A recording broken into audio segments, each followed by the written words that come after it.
I'm going to look around the Nether for a while. Alright. That's about as good as I can do right now. I don't want it to be like too big of a thing, but you know, ghasts. Okay, so basically the plan on finding a fortress is just going straight until I end up at another fortress, and I'm pretty sure there's a ghast this way, to my right, somewhere over that way.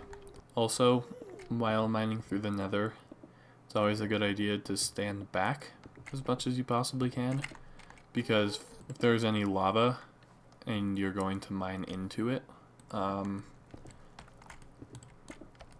it flows extremely fast. In case you didn't know, lava actually flows as fast as water in the Nether. The further back you are, the more safe you are going to be, to an extent. And now, the hunt is on.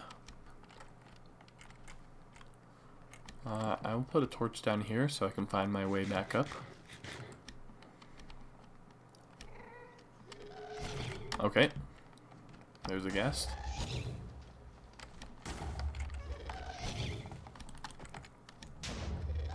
Gotta be careful. The closer you are, the easier it is to kill them. With their fireballs, of course. Don't want to fall into any pits. I know you want to. I know you want to take this. What? I feel like that one went through him. Okay, don't even worry about my aim. It's good enough.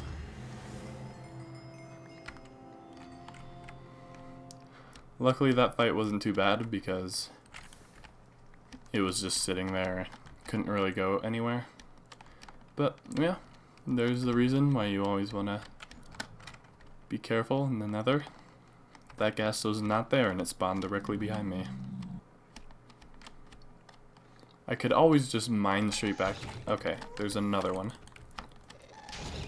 I do not want to hit a pigman. That's why I ran so close to the first one. But unfortunately, okay, that one was a lot easier. I'm on the surface, not the bottom layer. I'm on the top layer, which is why it's so cramped and stuff. I need to find a way to go down.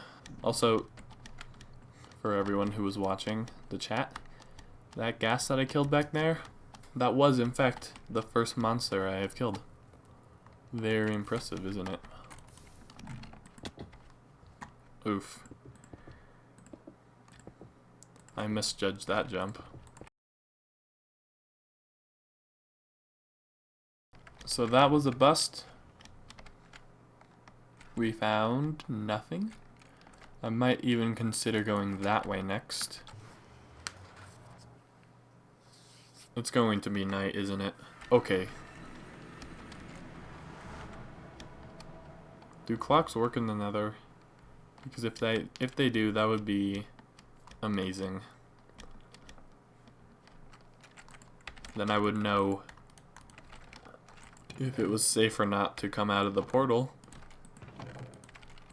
And I would also have an idea of what time it is underground too.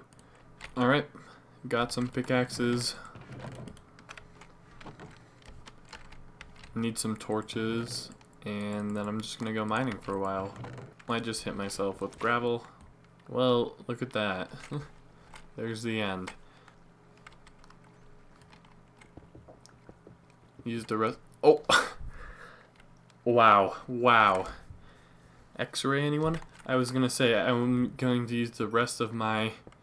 I can't even mine all of these. I was gonna use the rest of my iron pickaxe to make it easier next time I come down here, and I mined straight into another 7 or 8 vein of diamond, which I will get when I come back on the next one over. But now I have to walk all the way back because I don't have any pickaxe on me whatsoever.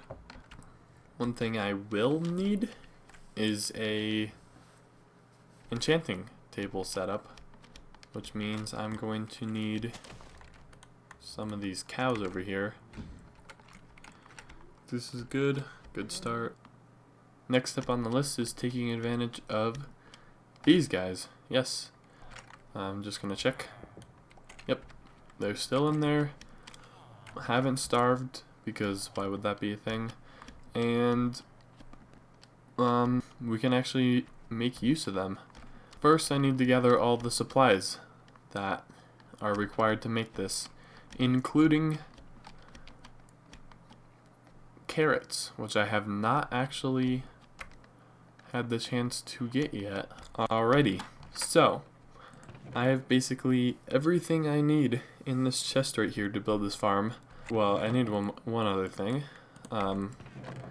The best item that you can make in the entire game. Of course, I'm talking about a diamond hoe.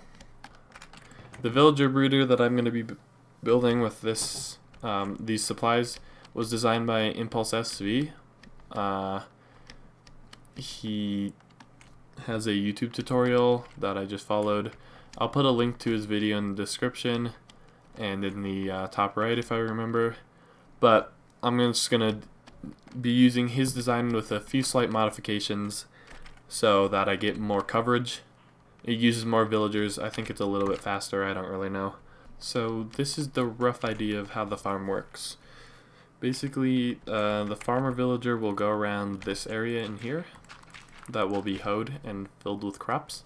He will walk up to this edge here, and he cannot go into this area because there's a trapdoor blocking his way. And there will be two villagers in the middle here who will be fed carrots by the farmer itself. So when the two villagers standing here do their thing, their child will fall down here into this chamber. Oh, I forgot to mine this all out. And when it does, it will take, I believe, 20 minutes, and then it will become an adult and will not have a job. And any excess food that the villagers in the chamber here do not want will be dropped through the glass area into this chest. And so it also works as a passive food farm as well. Actually quite efficiently for a villager breeder. Not as fast as some other like automated farms or optimized ones, but it's impressive for what it is. And the only other things of note is that these light and this water here in the stairs is what's going to be providing the dirt with hydration. And there will be one block in the middle that will also do that. So all the crops will be covered with light and dirt. This farm also works on the ground, and I believe it'll work this close to a village. I haven't tested it, but if it doesn't, then I'll just start removing some workstations and playing around with it until I get it to work. I built the first part of this, so now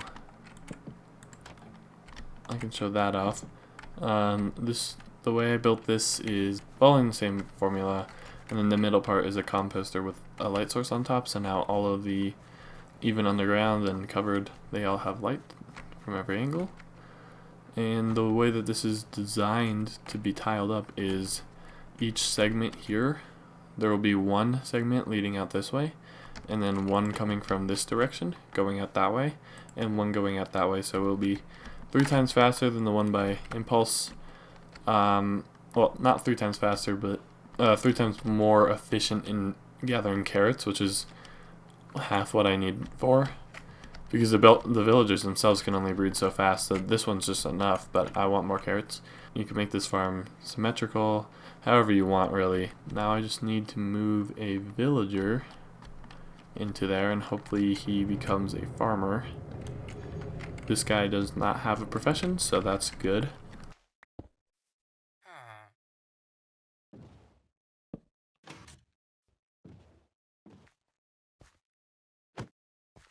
Alright, I got him in. By use of boat. I can actually not do that. I was gonna sleep in one of those beds, but I would end up in the middle. Kick this guy out. I've actually done a little bit of testing with this farm too. It doesn't matter which villagers are in the middle. They will breed no matter what. I once had a couple of maxed out clerics in another world sitting in there because I didn't realize that trading with them locked their trade in. This will hopefully work. He became a farmer. He has seeds. He's not locked on a village. He's not just walking towards trying to get there, so he actually knows where he is, and he'll plant the area. Now I just need to move 2 more in.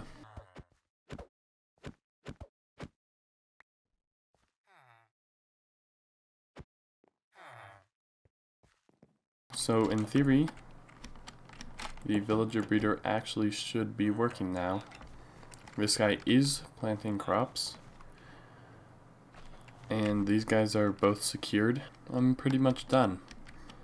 I switched this door out for an iron door because zombies will be able to break down the wooden one. This farmer cannot go in there and cannot access the beds, but those guys will be able to. And uh-oh, I'm stuck in it.